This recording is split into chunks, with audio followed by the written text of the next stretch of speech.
Me diz uma coisa, hoje, se você olhar para a tua realidade, do teu negócio, da tua sociedade, se o seu sócio decidir sair da sociedade, ele tem o direito de vender a participação dele para qualquer pessoa? Pensa aí. Mas aí pensa na perspectiva prática. Existe algum documento hoje que diz que ele tem que vender a parte dele para você? Se não houver esse documento, como é que fica? O que a legislação diz? Como é que é a boa prática de mercado?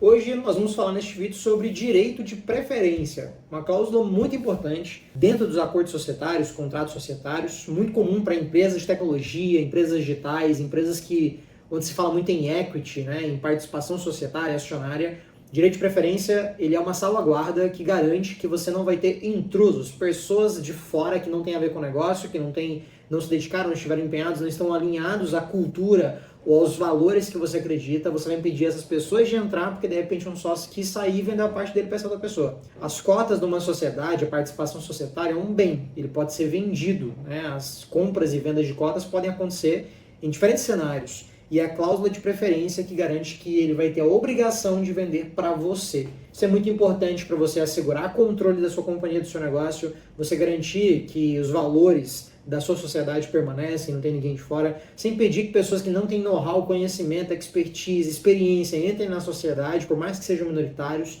Existem casos muito comuns, por exemplo, de um sócio que vem a falecer e aí de repente o filho que não estava envolvido na operação, que nunca teve contato com a empresa, como é o sucessor natural, ele vai assumir a operação, ele assume a participação do pai, mas ele começa a dar trabalho, ele começa a participar de votações, ele não tem experiência, isso é muito prejudicial para os negócios.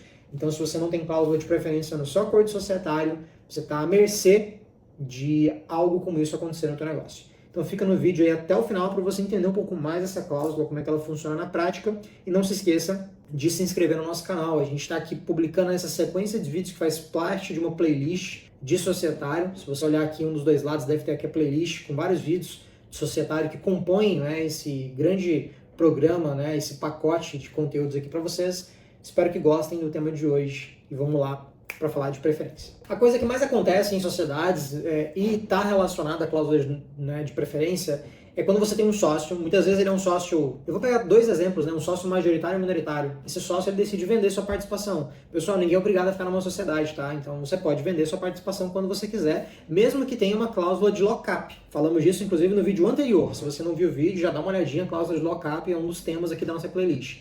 Mas ainda que você tenha, o lock-up ele estabelece uma penalidade, mas você pode vender, nem que seja a título gratuito, mas você vai vender. Agora, essa venda ela pode acontecer para qualquer pessoa? Via de regra, sim, você pode vender para quem você quiser, né? Não existe nada que impeça isso que aconteça. Existem boas práticas de mercado, existem limites contratuais que você pode estabelecer, e existem conceitos também que a jurisprudência entende como adequados. Por exemplo, uma sociedade limitada, né, a famosa LTDA, ela é uma sociedade que, do ponto de vista técnico, né, no direito, na faculdade de direito a gente aprende isso, ela é considerada uma sociedade de pessoas. Lucas, mas a sociedade anônima não é de pessoas, é de robô, né, de IA. Daqui a pouco vai ser, né? Mas a sociedade anônima, diferente da sociedade limitada, ela é considerada uma sociedade de capital. A diferença é muito simples. Sociedade limitada, as pessoas que estão na sociedade, a confiança, o vínculo entre elas é muito importante. Elas precisam muitas vezes se conhecer, elas têm contato, existem valores que estão alinhados. Numa SA, não. Você concorda comigo que uma SA você pode comprar e vender a ação do jeito que você quiser? Tanto é que você compra ações na bolsa, por exemplo, que são de SA, são empresas de sociedade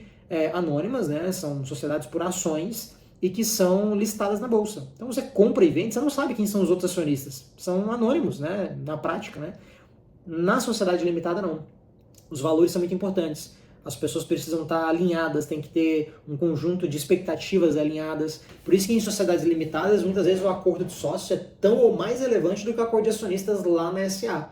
Né? Então por isso que a gente bate muito nessa tecla. Agora, falando de direito de preferência, o objetivo dele é garantir que numa eventual saída de um sócio, de uma sociedade que tem essa característica de vínculo, de confiança, não venha um terceiro externo que não tem esse mesmo vínculo, que não tem esse alinhamento e se torne sócio da operação. Alguém que vai gerar prejuízos, que vai participar de votação, alguém que não tem o know-how.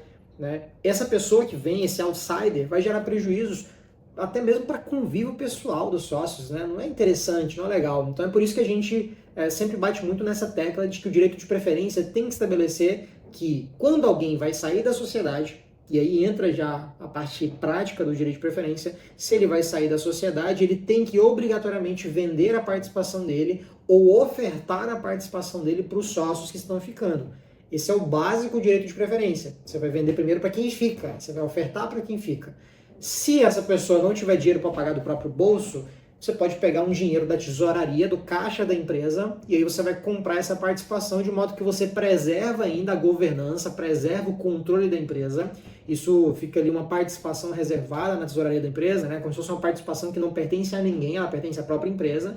Né? Ela fica livre para ser negociada de acordo com o critério dos sócios remanescentes, tomando decisões, avalia como é que vai ser aquilo, mas você evita que esse terceiro que está saindo, ou melhor, que esse sócio que está saindo traga um terceiro que não tem relação com o negócio. Esse é o direito de preferência clássico.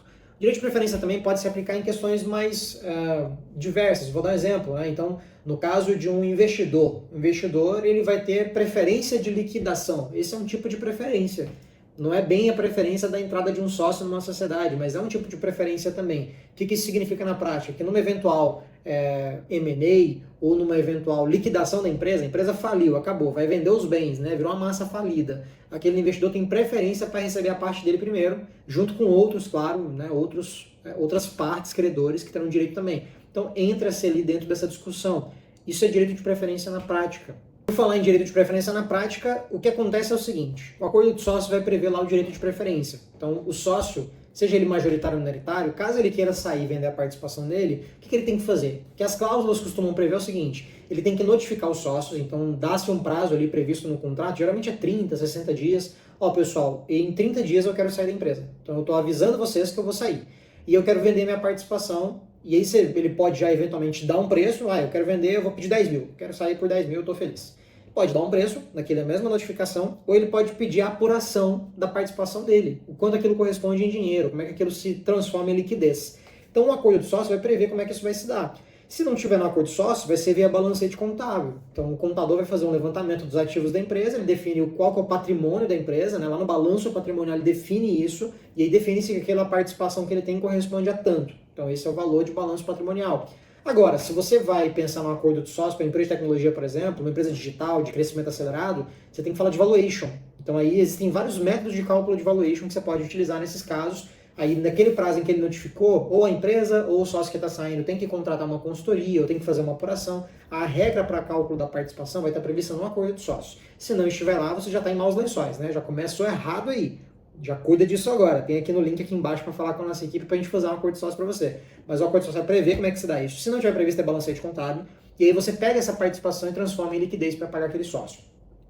Quem vai pagar? Os sócios que receberam a oferta. Então eu estou saindo, eu quero vender. Pessoal, quem quer comprar? Pode ser que um sócio só queira comprar, ele pode ofertar, não, beleza, vou assumir, eu vou comprar e a participação só vem para mim. Pode ser que os demais sócios também queiram comprar em conjunto, aí distribui a participação. Não precisa ser todo mundo comprar ao mesmo tempo ou todo mundo dividir por igual a participação. Não é uma regra cravada em pedra isso. Pode ser que um sócio só compre, ele já pega uma participação. É importante só, se você é o idealizador da empresa, o fundador, né, você está desde o início ali, tomar cuidado com questões relativas à governança mesmo. Então, se existe um sócio que vai comprar a participação de quem está saindo, ele pode ser que ele adquira um poder político maior na sociedade, que é o poder de votação mesmo. Ele vai ter mais participação, ele vai poder votar mais. Então, o peso do voto dele aumenta. Então, muito cuidado com isso na hora de fazer esse processo. Mas ele notificou, o sócio foi lá, quero comprar, beleza, assina o contrato de compra e venda, vai protocolar na junta comercial, todo mundo sai feliz. Mas existe outro cenário, onde o sócio não tem a grana para pagar. Nesse caso, como eu mencionei já antes para vocês, a própria empresa pode fazer essa aquisição via tesouraria, né? Uma forma meio clássica ali de você prevenir que entre um terceiro, ao mesmo tempo você paga o sócio que está saindo e você garante a participação que está ali distribuída dentro da empresa. Esse aumento, esse pagamento é feito pelo próprio caixa da empresa e pode ser eventualmente, imagina, a empresa paga com caixa e aí vai se descontando de repente da distribuição de lucro dos sócios remanescentes. Você pode fazer uns mecanismos ali, conversa com o teu contador ali, conversa com o teu advogado, se não tiver, a Safe está aqui para te ajudar, mas dá para criar algumas formas disso acontecer para você prevenir que aquela saída envolva uma entrada de um terceiro. E aí, numa hipótese mais remota, se nem os sócios querem comprar, nem tem dinheiro no caixa, nem chegou num consenso, aí sim, aquele sócio que está saindo pode levar essa oferta para fora, ele pode ofertar para pessoas de fora. Mesmo nesse caso, onde ele pode ofertar para pessoas de fora, ele não pode simplesmente colocar qualquer um. Porque, como eu disse, sociedade limitada é uma sociedade de pessoas, a confiança é muito importante, o vínculo, os valores. Então, mesmo que ele traga alguém de fora, esses sócios que ficam têm que aprovar a entrada desse terceiro, ele não pode colocar qualquer pessoa. Então entra-se aí um aspecto também mais delicado, porque pode ser que eles não aprovem, e aí vira uma complicação, porque o sócio quer vender, esses aqui não aprovam, ele quer colocar dinheiro no bolso, já está em outro negócio, vira uma bagunça.